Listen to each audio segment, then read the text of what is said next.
Alrighty guys, so it's been a little while since we brought you guys some new Tesla content, and you know what that actually means? That we've had this car for quite a while at this point.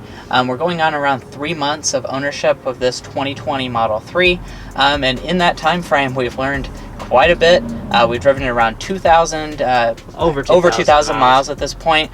So we have quite a few different things that we want to update you on, a few of the issues we've maybe had, and a lot of the things that we've learned about what it's truly like to own a Tesla.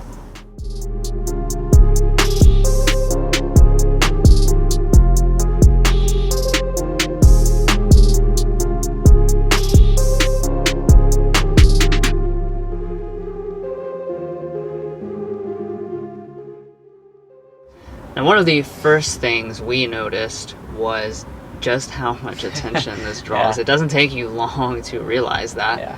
And I'm not sure I realized that that was going to happen. I knew people, okay, sure, a lot of people know about Tesla. They like Teslas. They're kind of intrigued by it.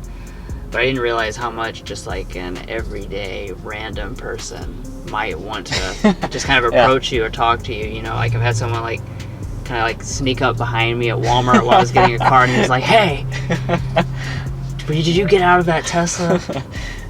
Tell me about it." Stuff like that. The genuine interest in just this car is insane. You would think that it's a Lamborghini by the amount of people that stare at you. I've had people crossing sidewalks literally just stop in the middle of the road and just stare at you, and it just kind of, it's a level of attention that is kind of almost awkward if you don't like attention. So keep that in mind if you're looking to buy one. And we haven't mentioned it yet in this specific video, but those of you new to the channel, this is the standard range. So this is $35,000. So you could say there's definitely not another $35,000 vehicle on the market that is going to make this much of an impression. Now the next part about the ownership that we kind of wanted to talk to you guys about is the charging. We do not have a garage at our home, so it's parked outside, and we also don't have a special outlet or anything, so we're using a regular 115 volt household style outlet, just literally. That's right, and a lot of you guys talked about that. Yeah. It's kind of a little bit of an experiment. We're testing the waters for you guys. Can you have a standard range, that's the lowest possible range, and charge it with the slowest possible method and still have a good experience? Yeah, and to be honest with you guys, currently it is not a problem at all. We tend to drive maybe 50 or 60 miles of range out in a day. And that's easily caught up at night. You come home at 10 or 11 p.m.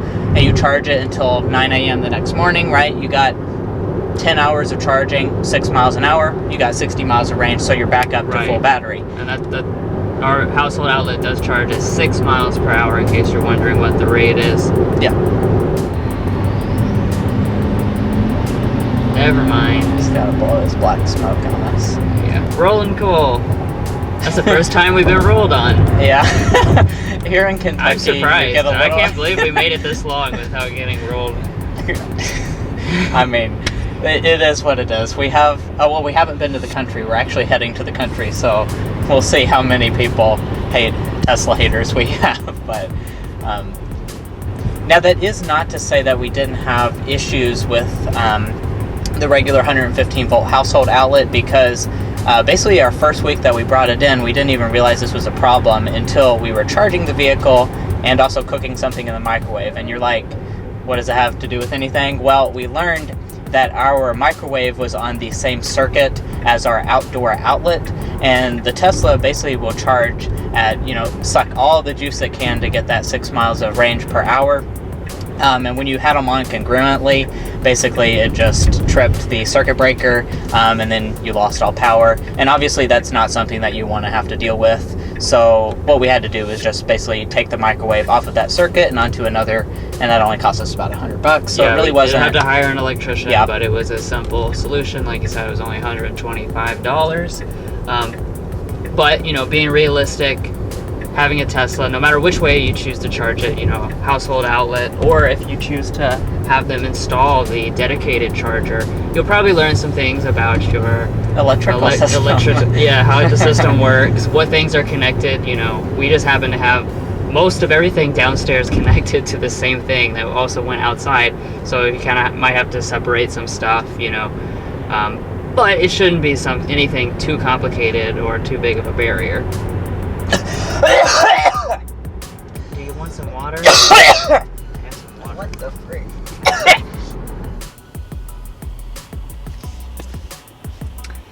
Now, as I just kind of regen to a stop here, kind of is a good segue into the driving experience, how that's been, how getting used to an EV is.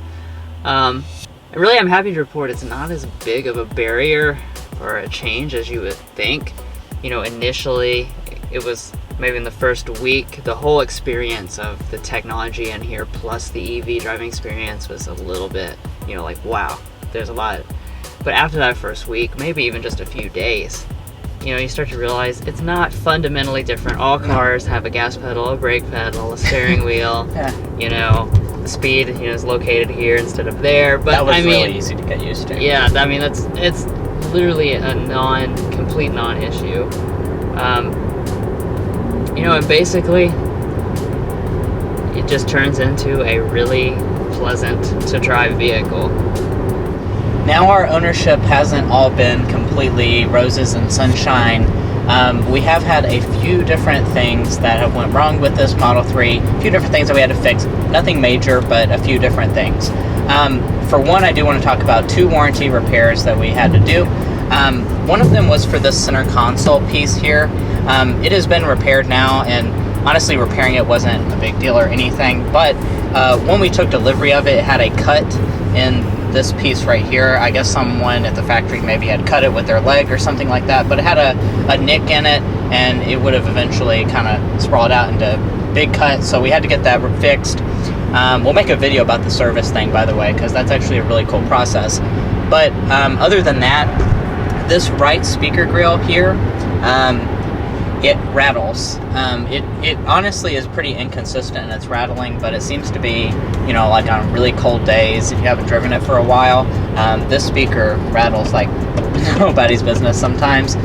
So I'm sure it's just a clip missing or whatever, but that is a problem that we've had with this particular Model 3 that we've had to have fixed under warranty. Now, beyond the rattling speaker grill, which, according to the things that I read online in Tesla forums, is something you could probably expect. Yeah. It seems to be a trouble spot for them. There's been a couple little things that have come to bother us a little bit. The rain-sensing wipers, for instance.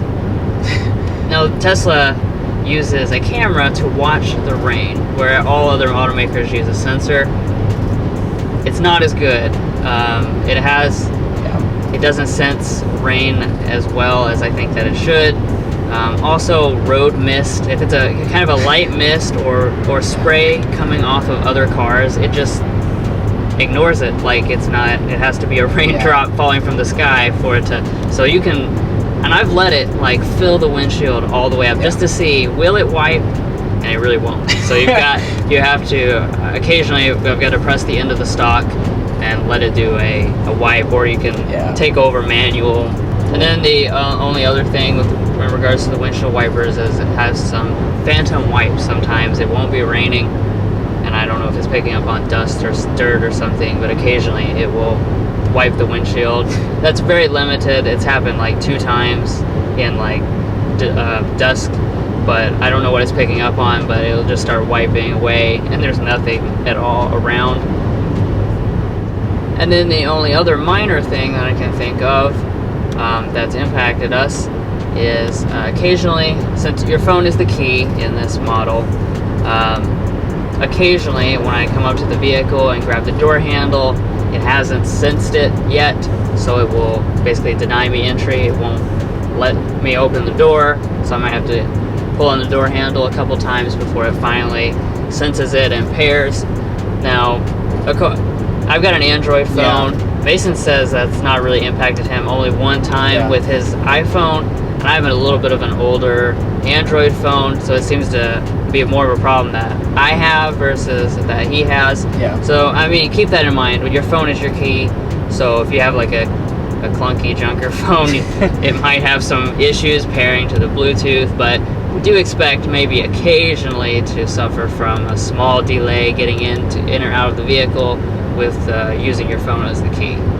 Well, guys, that pretty much concludes this ownership video. Like we said, we've had it for 3 months, 2,000 miles on it, and you know, I can speak for both of us. We've really absolutely loved owning this vehicle.